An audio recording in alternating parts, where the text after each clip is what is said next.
نہیں چپ چاپ رہیں گے.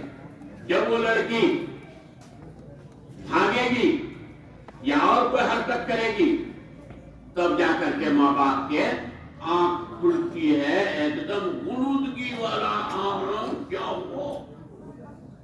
یہ ہے ماں باپ. تو آپ لوگوں کے دن میں صرف اور صرف لکھنا اور پڑھنا. سمجھ گئے؟ ان کے علاوہ دوسرا کوئی کام آپ طے کر لیجئے کہ رہتی زندگی تک اور کوئی کام ہم کو نہیں کرنا. سمجھ گئے؟ یہ سمجھ گئے؟ دوسری بات آپ کو سمجھانا ہے. مہدی دنیا میں آئیں گے آخری وقت میں. بہت سے علامات ہیں ان کے. وہ علامات ابھی نہیں ظاہر ہوئے. ان میں سے ایک علامت یہ ہے کہ حجاز کا جو بادشاہ ہوگا، حجاز مقدس جس میں مکہ مدینہ وغیرہ وغیرہ کے علاقات ہے حجاز میں، وہ حجاز کے علاقے میں جو بادشاہ اس وقت ہوگا ان کا انتقال ہو جائے گا. اب ان کے بعد حکومت سنبھالنے والا کوئی نہیں، کوئی مناسب آدمی نہیں ملے.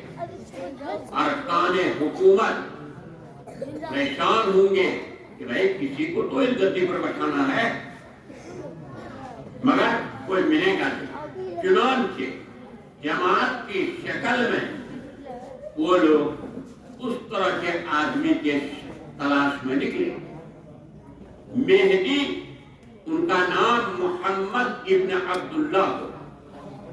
باپ کے طرف سے حسنی، ماں کی طرف سے حسینی سید ہوں گے. مدینہ میں پیدا ہوں گے، وہیں پلیں گے بڑھیں گے. 40 سال کی عمر تک وہ وہیں رہیں گے. تو جب یہ تذکیہ ہوگا کہ بادشاہ اور خلیفہ کے لیے کوئی آدمی مل نہیں رہا ہے، مناسب آدمی، اس صفات کے آدمی کی تلاش ہے، تو یہ آواز ان کے کان میں کی جائے گی. تو مدینہ سے وہ خاموشی سے نکل کر مکہ آ جائیں گے. اور کیونکہ مدینہ میں سب لوگ اس کو پہچانتے ہوں گے، اسی ڈر سے کہ ہم کو لوگ پہچانتے ہیں کہ ہم ہی کو لوگ پکڑ کے بادشاہ بنا دے، خلیفہ بنا دے. وہاں سے وہ نکل کر آ جائیں گے کہاں؟ مکہ. مکہ میں خاموش زندگی وہ گزاریں گے. آئیں گے حرم شریف، نماز طواف کریں گے، نماز پڑھیں گے، تلاوت کریں گے، ذکر کریں گے. ان کے بعد پھر اپنے وقت پر اپنے گھر میں چلے جائیں. یہی سلسلہ رہے گا. ایک وقت آئے گا کہ وہ تلاش کرنے والے لوگ وہاں تک بھی پہنچ جائیں گے. پہنچے کے بعد پتہ کریں گے تو جا کے ان کے قیام گاہ پر ان سے گزارش کریں گے، سماجت کریں گے، خوشامد کریں گے اور کر کرا کر کے وہاں سے لائیں گے بیت اللہ حرم شریف. بیت اللہ کعبہ جو آپ دیکھ رہے ہیں ان کے دکن کونے میں، دکن پورب کونے میں حجر اسود ہے اور اس طرف میں مطاف میں مقام ابراہیم ہے.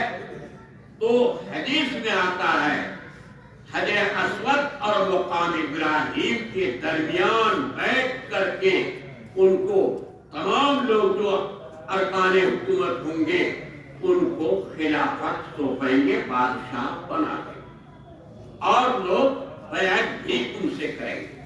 جتنے لوگ ہوں گے سارے ہی لوگ ان سے بیعت کریں گے.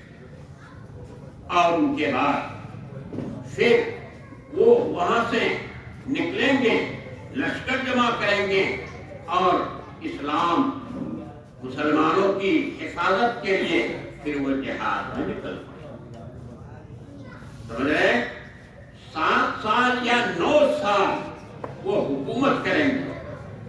ان کے بعد ان کا انتقال. تو انتقال سے کچھ پہلے وہ جہاد کرتے ہوئے دمشق آئے. دمشق جب پہنچیں گے وہ تو وہاں بہت سے مشرکین یہود و نصارہ وغیرہ سے مقابلہ. تو صبح کے فجر کی نماز